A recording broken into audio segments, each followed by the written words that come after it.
মাত্র ২ মাসে আপনি যদি ঘরে বসে ইংলিশ শিখতে চান, তাহলে আজকের এই ভিডিওটি না টেনে শেষ পর্যন্ত দেখুন। I have a cat. আমার একটি বিড়াল আছে। I have a cat. আমার একটি বিড়াল আছে। I had a cat. আমার একটি বিড়াল ছিল। I will have a cat. আমার একটি বিড়াল থাকবে। তাহলে আপনি বলেন তো, আমার একটি ফোন আছে, আমার একটি ফোন ছিল, আমার একটি ফোন থাকবে। ভিডিওটি পজ করে এই ৩ টে বাক্যের ইংরেজি কি হবে কমেন্টে জানিয়ে দিন। আমি যদি বলি যে আমার একটি বই আছে, তাহলে আমি বলব I have a book. আমার একটি বই ছিল, I had a book. আমার একটি বই থাকবে, I will have a book. It's very easy. You have to practice it. You have to make a lot of sentences and you have to say it loudly. If you say it loudly, that time it would be easy for you to say something in English. Okay. Now আমরা এই বাক্যটার negative ফর্মটা যাই।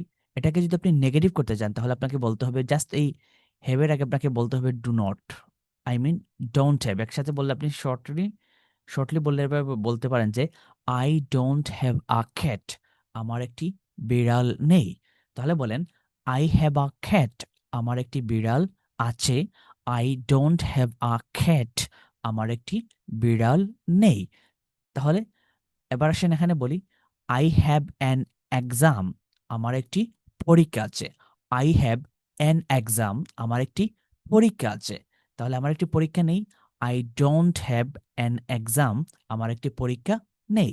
এবার আপনি বলেন আমার একটি duty আছে বা আমার একটি দায়িত্ব আছে আর আমার একটি দায়িত্ব নেই। এই বাক্যের ইংরেজি কি কমেন্ট করে জানান।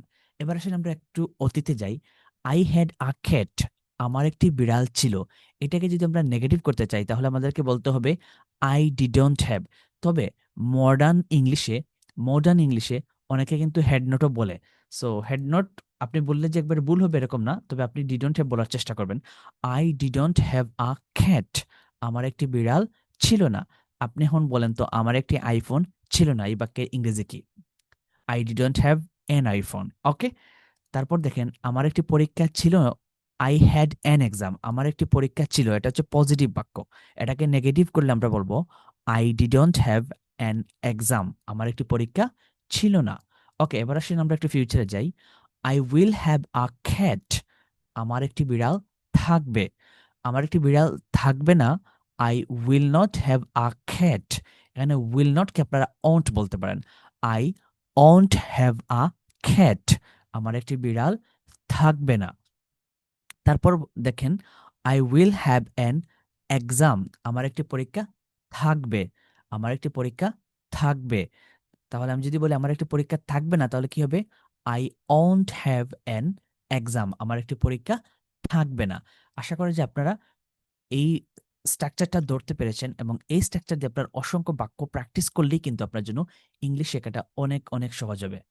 তারপর দেখেন আমি আবার বলতেছি আই হ্যাভ আ বুক। আমার একটি বই আছে। I don't have a book. আমার একটি বই নেই। I have a phone. আমার একটি ফোন আছে। তাহলে এখানে কি হবে? নেগেটিভ করলে হবে I don't have a phone. এবার আপনি বলেন আমার একটি বই ছিল।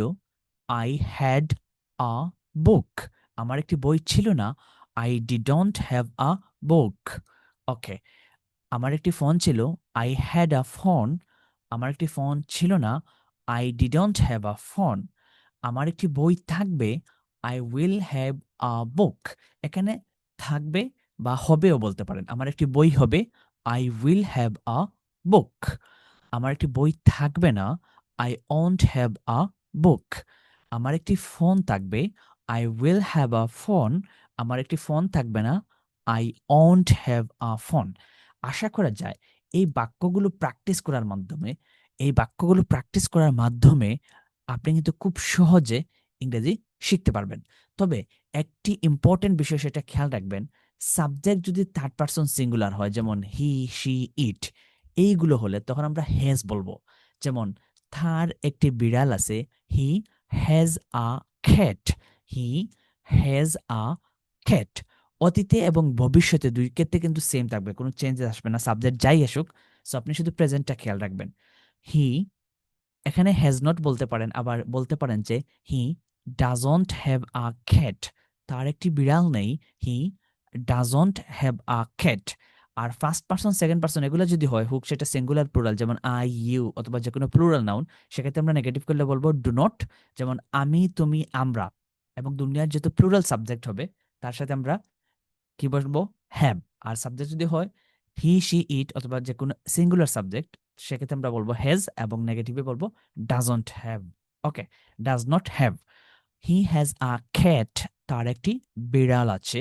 হি ডাজন্ট হ্যাভ আ ক্যাট, তার একটি বিড়াল নেই। হি হ্যাজ অ্যান এক্সাম, তার একটি পরীক্ষা আছে। তার একটি পরীক্ষা নেই। He doesn't have an exam. এবার আমি যদি বলি যে তারেকের একটি বিড়াল আছে, তাহলে হবে তারেক হ্যাজ আ ক্যাট, যদিও আমার কোনো বিড়াল নেই। এবার আমি যদি বলি যে তারেকের কোনো বিড়াল নেই, তাহলে বলবো Tarek doesn't have a cat. মূলত এই হ্যাভ দ্বারা মালিকানা বা এবিলিটি বোঝায়। এই হ্যাভ হ্যাজ হ্যাড দ্বারা মালিকানা বা এবিলিটি বোঝায়। তো আপনারা চাইলে একটু স্ক্রিনশট নিতে পারেন, আমি পুরো পেজটা দেখাচ্ছি, এটা স্ক্রিনশট নিয়ে বেশি বেশি করে প্র্যাকটিস করেন।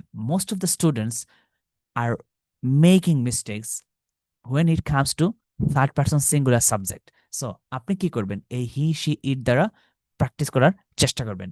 If you practice regularly, I am guarantee that you are gonna improve your speaking skills. আর আপনি যদি একেবারে শূন্য থেকে ইংলিশ শিখতে চান, তাহলে আগামী 15 তারিখ থেকে শুরু হওয়া আমাদের ফ্রি কোর্সে জয়েন করতে পারেন। বিস্তারিত তথ্যের জন্য কমেন্টে দেয়া লিঙ্কে ক্লিক করুন। আজকের মতো এখানেই। আল্লাহ হাফিজ। আসসালামু আলাইকুম।